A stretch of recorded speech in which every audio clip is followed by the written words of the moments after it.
This question presents us with a quadratic inequality.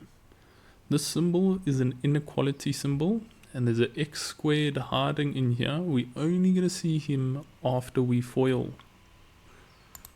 So to set myself up for foiling, I'm going to write the bracket twice. The square is kind of telling me to write the bracket twice. And now I want to go for that standard form so I can factorize, get my critical values, and do that whole process. So I'm going to FOIL these brackets, and at the same time I'm going to bring this one over to that side. Once that's out the way, I've just got to sort out a couple of like terms here before my trinomial reveals itself. So plus 4 minus 1 is just plus 3, so let's simplify that a bit. And now I've got a trinomial that I need to factorize. So I look at the factors of 3. 3 is a beautiful little thing because it's only got 2 factors. It's a prime number. So it's 1 times 3. And now I need to use those factors, add or subtract them to get this minus 4 in the middle.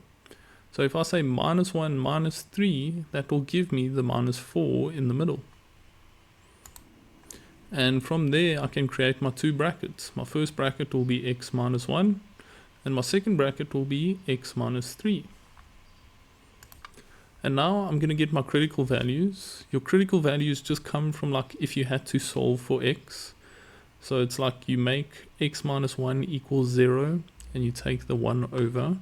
I'll actually illustrate that on the side so you can see how I get them. So we grab that first factor, make it equal to 0, take the 1 over, and we just get x equals positive 1. That's how I get this first critical value. And in a similar fashion, if I had to take the minus 3 over, I would get x equals positive 3 for my second critical value. That's what CVs stand for, by the way, critical values. And I'm just going to get rid of this because we're going to draw our parabola now. When we draw our parabola, we can see this is a happy face because the number in front of x squared is positive. It's a sneaky little 1. And then we put the lower critical value on the left and the higher critical value on the right as the x-intercepts of the parabola. Now it's kind of asking you, where is the y value of the parabola greater than 0?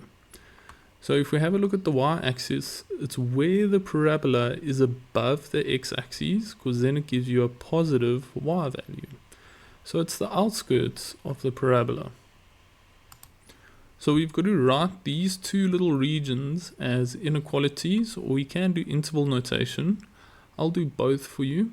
So this first region is whenever x is smaller than 1.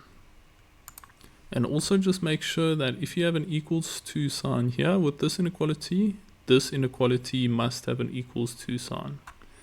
The next region is whenever x is greater than 3, I'm going to get that positive y value. And that forms my final answer over there. So I can also write it in interval notation. I'll show you that quickly. So interval notation will be from negative infinity all the way to 1 and from 3 all the way to positive infinity. That means the exact same thing as this does. It's up to you, your personal preference of which one makes more sense to you. Let's have a look where the 4 marks are coming from.